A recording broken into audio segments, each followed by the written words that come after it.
Hello, and welcome back to the Sinobabble podcast. If you are watching this on YouTube, you can actually see me for the first time on this podcast. So hello, if you are watching on YouTube.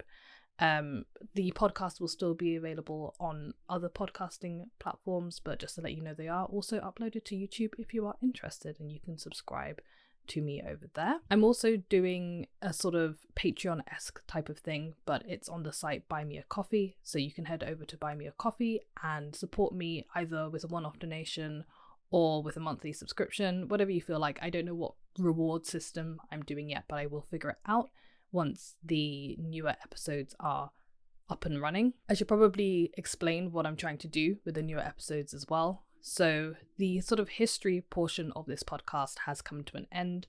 As I explained briefly at the end of the last episode, basically my knowledge, or my expert knowledge, of the history of China has kind of run out by the time we get to the end of the Maoist period, and trying to continue that and look at the 70s, 80s into the modern period would be very difficult for me. It would just take a lot of time. With my full-time job, I just wouldn't basically be able to manage it. But on my Sinobabble newsletter, which you can follow on Substack, I am basically covering modern Chinese culture, news, politics, all those sorts of things. And I thought I would do kind of like a mirror thing here, but covering different topics, also from the perspective of China, and trying to incorporate more of China's views and making it very non-political. We're just going to talk about things as they come up.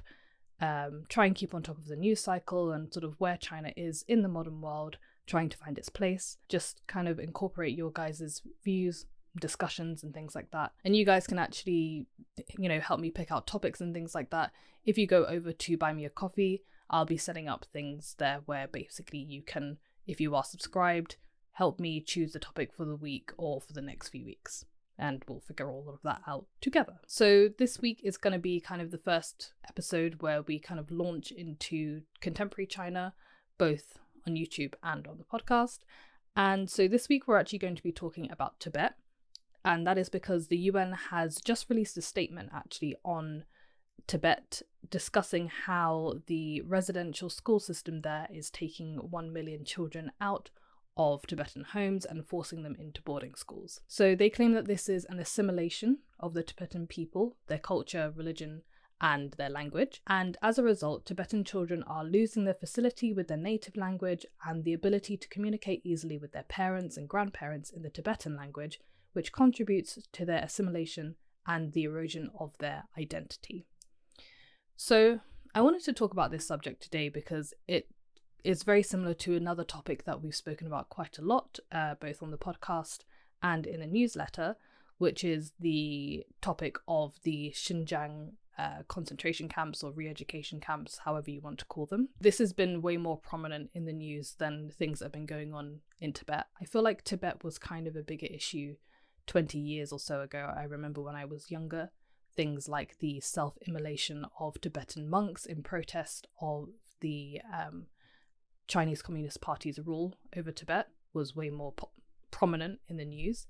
But since then, it's kind of been replaced by other narratives. China's had a more favourable spin, sort of in the noughties as it was growing and more important for globalisation. But since the discovery of these Xinjiang concentration camps, the revelations by the BBC and other news outlets that, Uyghur men mainly, and also Uyghur women, were being taken out of their family homes for supposed crimes or thought crimes, essentially, forced to go to these re-education camps where they're taught Mandarin and taught skills according to the CCP. But according to, whistleblowers, they're actually treated very harshly, often tortured, sometimes in the case of women raped. And then when they are allowed to leave, they are sometimes relocated to different parts of the country. And there was a report out by an Australian think tank that sort of discussed how the Xinjiang re-education camps were sort of linked to a larger supply chain and migrant worker chain as well. That's all in the newsletter. And if I remember, I will link to that newsletter in the description of this show notes as well. So we've actually also spoken about Tibet on the podcast and in the newsletter as well. So on the podcast, we did some coverage on the historical relationship between Tibet and China, all the way back in the 7th century when Tibet had its own empire, essentially. And then we also discussed how Tibet was incorporated into the Mongolian Yuan dynasty in the 13th century and into the 14th century. So the incorporation of Tibet into the Chinese mainland, into the Chinese empire, is not something that's unique to the modern day. It didn't just happen in 1949. And Tibet has always had some relationship with China, even when it had its own leadership, either as a tributary state when the Chinese empire was stronger, or just as a neighboring state in general when it was not so strong. So we're going to skip the major historical outline of the relationship between Tibet and China here. If you're interested in that, you can listen to episode 26 of the podcast, which is called The Liberation of Tibet, Sino-Tibetan Relations from 1200 to 1950. So instead, we're going to talk about this UN report, and we're also going to talk about China's perspective on the integration of Tibet into China and how they view that not as the sort of erasure of Tibetan culture, but sort of the liberation of the Tibetan people and sort of raising them out of poverty as well. So the UN's statement basically says that around 1 million Tibetan children have been forced into boarding schools known as residential schools. The school program is all in Mandarin, Putonghua, so they're not allowed to speak their native Tibetan language. The reason that it's being categorized as coercion is because local schools are being shut down. So these local children, if they want to get an education, which by state law they have to go to these boarding schools in order to be educated, which obviously takes them out of their homes, and they're not like weekend boarding schools. You have to stay there for the whole term, even for a whole year if necessary. There's also the suppression of initiatives to express Tibetan culture and Tibetan religious teachings. The experts who wrote the report also said that they had contacted the Chinese government last year with their concerns. Just for reference, the report says that around 1 million children have been taken away, and there are around 7 million Tibetan people. So it's quite a significant chunk of people that have supposedly been relocated to these residential schools. I just want to put a quick disclaimer on one of the points in the document though, because it does say that all of the teaching is supposed to be in Mandarin. My experience of being a teacher in China is that all teaching in every school is supposed to be in Mandarin, regardless of whatever the local language is.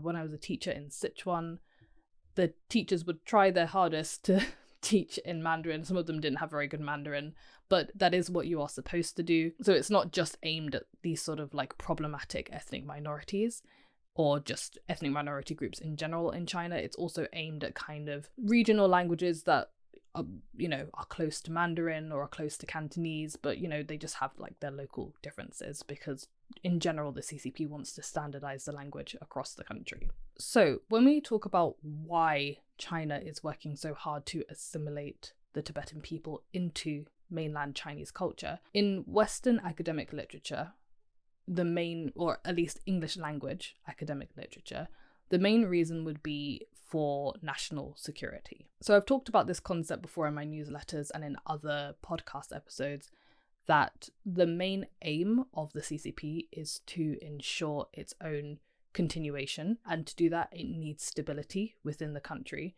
and that means suppressing any sort of dissent or any idea that there could be an alternative to the CCP. So when the CCP was originally founded, they were much more conciliatory towards these ethnic minority groups. They weren't as strong. They were, in fact, severely weakened by the World War and then the war with Korea. So in the 1950s, the CCP was a lot more friendly, a lot more laissez-faire with these ethnic minority groups in Mongolia, Xinjiang, and Tibet. However, as the regime has become stronger, more self-assured, more self-aware, and more aware of the different disparate ideas and identities within these ethnic minority groups, it has become a lot less inclined towards the idea of peaceful coexistence with these groups. So the CCP kind of encourages this nationalism, this idea of the Han ethnic majority. So the CCP fosters a very strong sense of nationalism that kind of borders on jingoism. However, they are meeting their match in terms of Tibetan ethnic identity. So as opposed to identity in Xinjiang, where you have a lot of ethnic minority groups, right? Uyghurs are the ones that we usually talk about, but you also have Kazakhs and Uzbeks and other ethnic groups. And the people of the Xinjiang region associate with their neighbouring Turkic countries as well. However, the CCP has kind of met its match in Tibetan nationalist sentiment. So in their article, Social Construction of National Reality, Tibet and Taiwan, Kwan and Yu write that, quote, Tibetans strongly resist Sinicization and secularization policies by the Beijing government. Tibetan consciousness is embedded in their minds. 3 major factors foster Tibetan consciousness and identity amongst Tibetans. They are 1. Collective everyday life experiences in Shambhala, which I understand to mean like the spiritual kingdom that Tibetans believe in. 2. Religion as a way of life. And 3. Anti-secularization as anti-communism. Tibetan culture is very unique and extremely distinct from that of traditional Chinese culture. The Tibetan landscape is very unique. It's, you know what the Himalayas are, hopefully, but you know, Tibet is on a very high plateau. Most of the people were traditionally nomadic pastoralists and herders. They raised yaks and lived in traditional housing like tents. They're more sophisticated than a tent, but you get what I'm trying to say. They practice Buddhism in their everyday life. Buddhism is very, very important to Tibetan culture, to the extent that basically all the children learn it from the age of like 6 or 7. That's like their main traditional education. And they also haven't forgotten about all the bad things that China has done to them, including, you know, during the early CCP regime. We've spoken about this on the podcast before, the 3 Antis campaigns, Cultural Revolution, and other just anti-religious, anti-traditionalist campaigns that the CCP has wrought on their own people, but also the ethnic minorities that they claim to rule over. So to try and overcome the ethnic sentiments and this idea of anti-communism, anti-CCP, the Chinese Communist Party has instituted a bunch of different policies. So for example, the CCP now chooses the Dalai Lama. So originally the Dalai Lama would choose the next Dalai Lama. However, the Panchen Lamas chosen by the current Dalai Lama was disappeared by the CCP, and they have since chosen somebody new, who they have told everyone that will be the next Dalai Lama upon the death of the current one. They also have the resettlement policy. This is similar to what we see in Xinjiang, Mongolia, and other southern and western provinces, where the state will basically pay Han Chinese people to move into these areas, either as cadres who work in administrative or political positions, or as like entrepreneurs to go there and set up businesses and try and help urbanize or modernize that area of the country. In doing that, what academics argue that they're doing is trying to change the proportion of the population. So trying to make every area of China basically majority Han. I believe that Tibet is now currently the only place that is not majority Han, or at least doesn't have like 40% Han and then like, you know, 30% Uyghur, 20% Uzbek, things like that. So the Hans are winning everywhere except for in Tibet. It's a lot more inhospitable, a lot more difficult to kind of bring under control, if you will. There's also a very strong military presence in Tibet, which the CCP does weaponize, for example, through the forceful closing of monasteries. There was a very large one that they shut, I think, a few years ago now. So the CCP's policy in Xinjiang is very active, and from the perspective of Western media, Western academics, it's very negative. So they are actively sort of destroying Tibetan culture as it originally existed and imposing Han Chinese culture on top. So while the incorporation of Tibet is important to Chinese national security, I'd argue that that's probably a bit of an oversimplification of the goals of the CCP, of the CCP's policies in Tibet. You know, domestic terrorism, anti-CCP sentiment, pro-democracy movements, these are all bad things for the regime. But it's not just a case of the CCP trying to stop bad things from happening. It is also a case of the CCP trying to promote good things and trying to promote good sentiments, peace, prosperity, etc., by bringing Tibetan people into the fold. Let's now turn to talking about Tibet from the perspective of the CCP. So I would argue that with its policies in Tibet and in other ethnic minority areas, the CCP also has two other major goals that they're trying to achieve with their assimilation policies. So the first of these is to do with their goal of poverty alleviation in China as a whole. China has had this goal of ending absolute poverty for a while. It was one of their major developmental goals from most of their national congresses, but certainly the last few. And China has actually achieved its goal now of ending absolute poverty in China. They're very, very proud of this. According to Zhu and Peng in their book, statistics show that between 1981 and 2013, the number of people living in poverty in China dropped from 880 million to more than 20 million, so accounting for 78% of the world's total poverty reduction over the same period. China has made a huge contribution to the world's anti-poverty efforts and has reduced poverty far faster than India and its African counterparts. So I don't think anyone who's seen China, images of China or been to China would deny that poverty or the type of poverty in China has definitely changed. There is a lot less absolute poverty, people not having basic necessities fulfilled, but I wouldn't say that that meant that there was no poverty in China. It's more that poverty has transformed. You kind of have the kind of poverty that you would see now in developed countries, so lots of blue-collar workers working under very unfavorable conditions. Imagine every blue-collar worker in your country working basically for an Amazon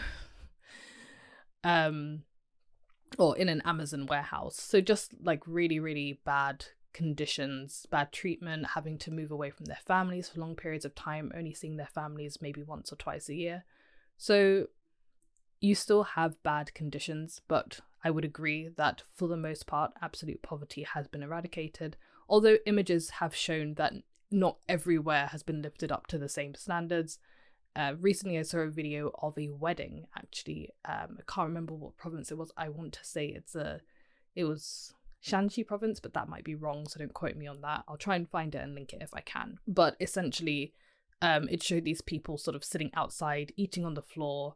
Their house had no running water, no electricity, no toilet, no nothing. I'm not saying that China has not eradicated absolute poverty. I'm just saying that try and take claims of eradication of poverty with a pinch of salt and see poverty as something a bit more holistic and something that evolves with the state as opposed to just disappearing as the nation grows wealthier overall, if that makes sense. Tibet was kind of the problem child in terms of this poverty alleviation. It was the place in China with the lowest life expectancy, lowest wages, worse living conditions as well. And since then, the entire of the province has been lifted out of poverty. Wages have risen, average life expectancy has risen by about 4 years, and education is now compulsory, and so now most children go to school for around 15 years. This has also involved a program of relocation, so relocating people from very rural areas to more urbanized areas, and giving them new jobs, which has apparently cost the state around $13 billion, not UN, dollars, US. So you can't say that the CCP hasn't invested in these people. Over 2,700 projects have apparently been undertaken in Tibet over the past 3 years to help this region's social and economic development. Also, thanks to technological integration, the GDP of the region reached 1 billion yuan in 2020, which was a rise of almost 7% from 2019, and the per capita disposable income was up around 15,000 yuan, which is around £1,500-ish, which was up 36% from the previous year. Another element of lifting Tibet out of poverty from the sort of state communist perspective is that Tibet is not just generally poor, but it was also like a victim of the previous Tibetan aristocracy and also the British colonial rule, which the CCP rescued Tibet from in the 1940s and 1950s. So that's quite an important way in which Tibet is kind of incorporated back into the socialist mythologizing of its own history. So as one article puts it, in Chinese history, the Han Chinese regard Tibetans as primitive, barbarian, feudal, and religious. Given that Tibet is socially constructed as part of China, it is a responsibility for the Han Chinese to civilize and liberate Tibet. So Tibet kind of gets infantilized. The people get told that because of the way you live, you are poor and backwards, and we are going to save you. And in this way, China can turn Tibet into a kind of success story, if you will. So they go to the World Bank, they say, look, everyone's richer, and that means that they're better off. And I'm not saying that they're not better off. Now they can use their £1,500 to buy an iPhone and, stream daily life videos of them living in their rural lifestyle. And there's nothing wrong with that. But it's interesting that from this perspective of China, the only legitimate way to live is in a modern way. Although there are a lot of projects in Tibet, to China's credit, that are focused on preserving Tibet's cultural intangible heritage or intangible cultural heritage, and also to protecting the ecology, because Tibet has a very unique ecology, and so a lot of people have been, let's say, put to work, but in a very statist way. Not to borrow too much from James C. Scott's theories about stateless people, but before, the Tibetans were probably a bit more fluid in their society, and through the direct connection with the land, they were able to preserve their own ecology just fine. But by sort of discovering Tibet and discovering things about the ecology, China has now sort of classified it, identified it, classified it, put a label on it, and marked areas for development or for protection and things like that, when the way that Tibetans were living with it before was probably, from their point of view, just fine. So it's interesting how the CCP had to reshape that narrative, and that's quite a modernist globalist narrative to put on something. The nature goes from being something that you live in to something that's external and needs active protection from the self to an extent. And this kind of brings me on to a point that Tibet is in some ways just as much a victim of globalism as China is. Actually, there is one Western scholar who agrees more with that kind of interpretation, more with the CCP's view of Tibet having to be incorporated into a modern worldview in order to survive. So in the book Cultural Genocide and Asian State Peripheries, Barry Saltman, in his chapter Tibet and the Misrepresentation of Cultural Genocide, argues that there's a nationalist hyperbolizing that has essentially polluted the discourse on Tibet and cast everything in the light of Western notions of oppression and colonialism in order to bolster Tibetan claims to sovereignty. So he writes, cultural change, not cultural genocide, is proceeding in Tibet, and for the most part is a result of the intrusion of westernized modernity mediated through China proper. In PRC minority areas, Han are viewed as conduits of Western globalization and not as transmitters of such traditional cultural elements as Confucianism or Han folk arts. The argument is not that this intrusion is generally positive, but that Tibetans are not subjected to a concerted, state-backed effort to destroy their culture. Throughout the world, cultural life is particularly problematic in poor and minority areas. Although more embedded in traditional culture, the populations of such areas have fewer defences against the negative aspects of globalising modern culture, and many fewer options than richer and larger populations to preserve or revive key elements of traditional cultures. In all respects, the claim of cultural genocide in Tibet is misleading and inaccurate. So that's a very controversial statement, to say the least. But I think what's interesting is how he picks out that it's not necessarily Chinese culture that's being projected onto Tibetan people, even though they have to learn Han Chinese language. A lot of the time, it's about urbanization, it's about industrialization. These are Western things that have been transplanted onto China that are now being transplanted onto Tibet. So Tibet, in this kind of view, is as much a victim as China is. So I thought that was an interesting perspective to add to this conversation, especially as China wouldn't agree directly because they would say that actually Han culture is very unique. But they would agree with the sentiment that, these forces of globalization are for the better. Tibet is in a very important region in terms of things like the Belt and Road Initiative. China wants to build rail links into Nepal, into Europe, that will increase the speed of transporting goods as part of its 1, 2, 3 sort of linked system. That's all in the newsletter as well. But essentially, China wants to go bigger on globalism. Tibet is a very important linkage in that chain, especially when you talk about rail and China's direct neighbors, of which it has like 13 or 14. In terms of globalization, Tibet is not unique in its problems, and it probably also won't be able to escape it because none of us can. So the other reason from China's perspective that Tibet is very important is because of its largest direct neighbor, which is India. So you may have heard recently that there have been some border clashes between India and China. These are not new instances or problems. They're very, very historical. And recent border skirmishes are, they go back, they focus on regions like, I'm going to say this wrong, Arunachal Pradesh, that have been disputed areas for centuries. So the most important thing to note about this is that the border between China and India runs almost entirely along its border with Tibet.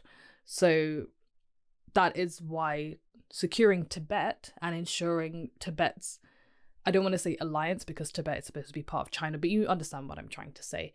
Ensuring Tibet's loyalty to Beijing is very important from Beijing's perspective when it comes to these border disputes with India. And that's on top of the problem of the fact that the Dalai Lama currently lives in India. And so from China's point of view, that is India sort of meddling in China's internal affairs and trying to influence Tibetan Buddhism as well.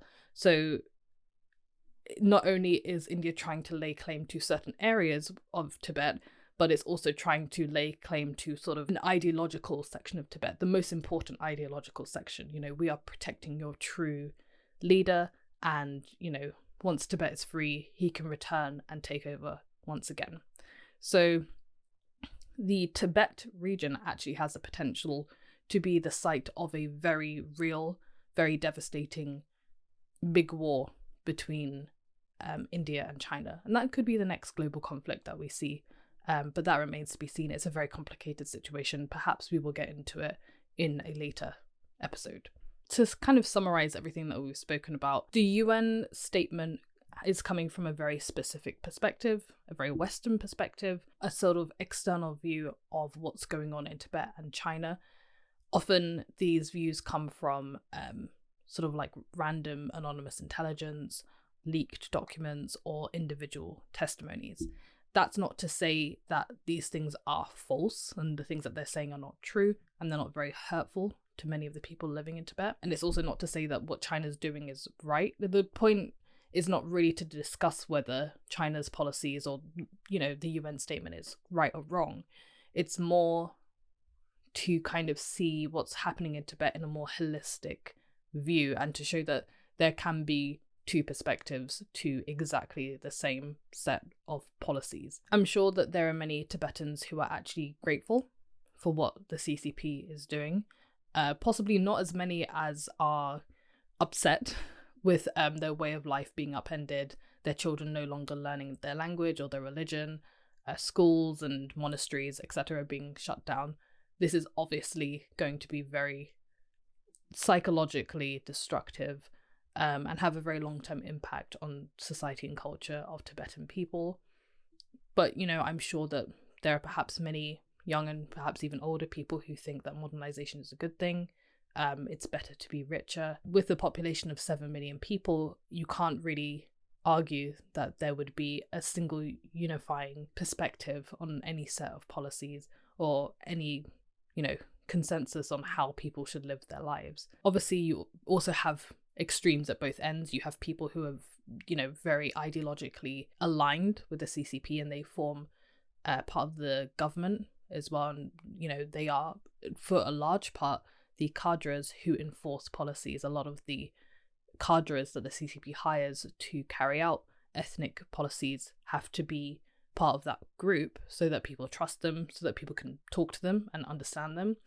And it makes assimilation that bit easier. There are also more subtle ways of doing this. For example, sending graduates from that region back into the region, encouraging them to set up businesses or promote tourism, just things like that, things that bring the Chinese people and the Tibetan people closer together, which, if Tibet is going to be part of China, it's not a bad thing to promote harmony, for sure. In an ideal world, we would all have the right to self-determination according to whichever cultural or ethnic or linguistic group that we felt most comfortable being in. We live in a world full of geopolitical realities, and many people live in countries that don't really understand them, under governments that they don't like, and as part of systems that they have absolutely no control of. At the end of the day, the governance of the world is not up to our individual wants or desires.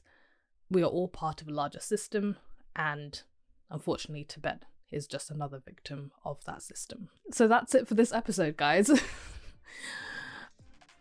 I thought I'd start off this Modern China series on a positive note. But, if you enjoyed this episode and you're watching on YouTube, please do leave a like and subscribe. Share the video with someone who you think would like it. You can also follow me on Twitter at Sinobabble. And again, I'm also on Substack, where I write a newsletter, usually every 2 weeks if there's something interesting going on, if I find the time to do it. If I'm not too sick, because my child hasn't made me sick. And you can, again, donate to me on Buy Me a Coffee. You can either make a one-off donation or you can make a monthly subscription. And again, I'm working out the perks. Feel free to email me with some ideas for perks. I can't make that much extra content, but I can make a little bit. If things are a bit more spontaneous, if you guys want Q&As, if you guys want to talk about something small in particular, if you guys just want to help me pick out topics to talk about and go into depth into, we can do those sorts of things. Send me your ideas, leave your comments, and I will see you in the next episode.